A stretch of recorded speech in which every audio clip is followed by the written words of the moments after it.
So at the home of Chana Jenny Weisberg in Jerusalem, and Jenny's going to take us in right now to show us a little bit of what goes down for Passover. First of all, I have a ton of help. I don't do this all by myself.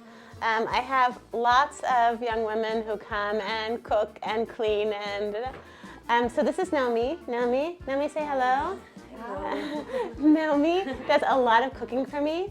And so this is, so now she's cutting, so I told you about the potatoes, we have tons of potatoes, so she's now cutting potatoes.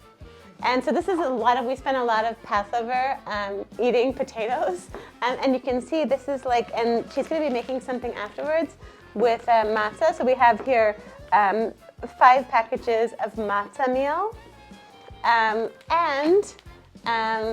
you can see here over here, if you can get a shot of that, is of all the matzah, and we have more. That's not all the we have more matzah than that. We have 2 more, yeah. And you had a shot of the, and so basically what we have to do before, and here's apples, because apple is one of the things that we're allowed to eat.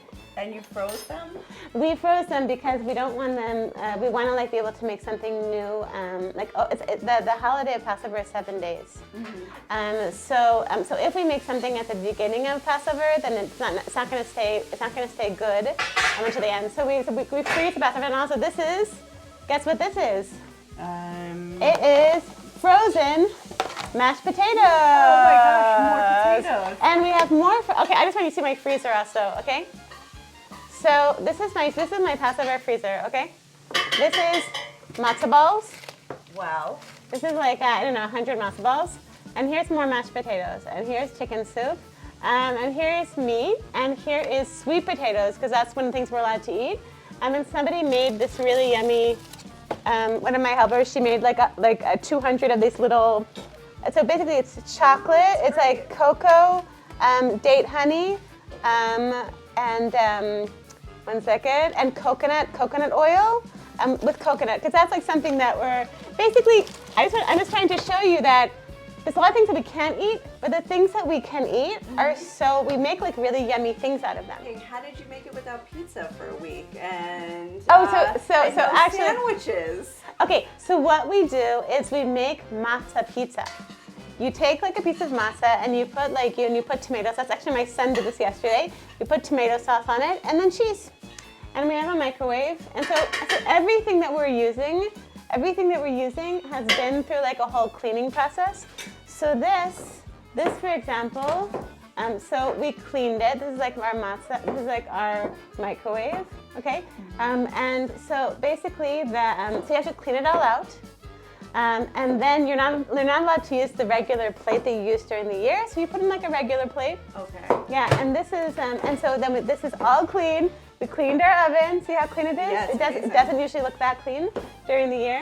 And we have 2 ovens just for kosher reasons, because this is a dairy oven and a meat oven. Okay. That's just for kosher reasons, not for Passover. What's the hardest thing to clean? The hardest thing to clean is the oven. Okay. Yeah, the oven is no chametz in it. Yeah, can you imagine? Because you have to get every single thing. So so that's a few hours. Someone spends I don't do it. I have a cleaning, one of my young women who cleans for me and cooks for me. But basically the kitchen is is the hardest project. And I just want to show you. So this is interesting. This is closed off for Passover. So in here, this is a cabinet where we have leaven. You're allowed to have it in the house? So actually, we don't actually keep leaven, but we put here the cups and whatever. I'm just going to show you. Just open one. We personally, some families do, but we don't actually sell leaven. So we don't actually have leaven in our house. Okay. But see, we have all of our leaven stuff. So one second, so here, for example, here you can see, this is all of our regular bowls and stuff. Okay, good. I see you have some Armenian pottery. Yeah, and for example, yeah, right. We love Armenian pottery. So we and see, this is gum. I bought a package of gum before on the day before Passover, but it's not kosher for Passover. but it also doesn't have leaven in it. So but if I put it away, Okay. yeah. So, and everything that we use is just different for Passover. See, like here we have plates. So we have a whole different set of plates for Passover. See? Yep. So, and all of our regular plates are put away. So our stove, we have to clean it well, and then we have to take it. There's someone in the neighborhood. So every neighborhood in Jerusalem, they have a place called they have a place to do something called libun, which libun means something that you heat something to the point that it turns that it like turns white, like red hot. It's coming Red from hot. Lebanon. Yeah. What? כן, לכן הכל עלי. So basically you want things to be like burning hot. And so we take it to the corner, and someone takes like a symbolic fee from the municipality, and then he takes a blowtorch and he blows. So we did that for this, Okay. for the burners, and then because.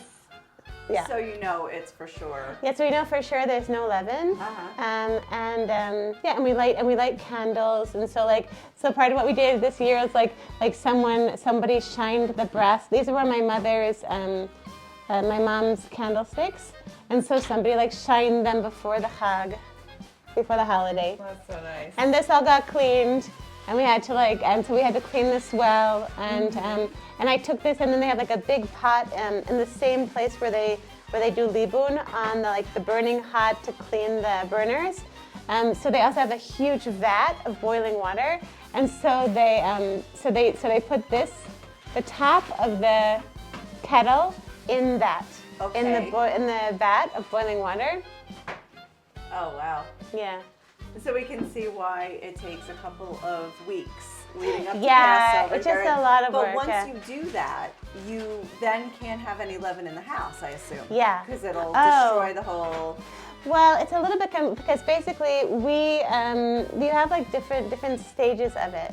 So it's not like once you start cleaning it, you'd be for a whole month without leaven. Yeah. So what we do is, I'm just going to show you. So what we do is for a week. One second. And this is our Seder plate, which is already cleaned and whatever. Okay.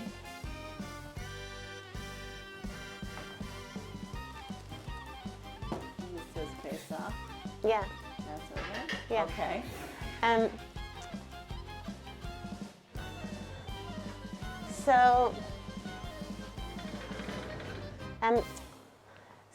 So for the week before Passover, we're already cleaning our kitchen, and we're really trying to get all the leaven out of the house. So basically, then we move everything outside. So we basically here, I move the microwave out here. I move the tea kettle out here. I move the rice maker out here. All different kinds of things are out here.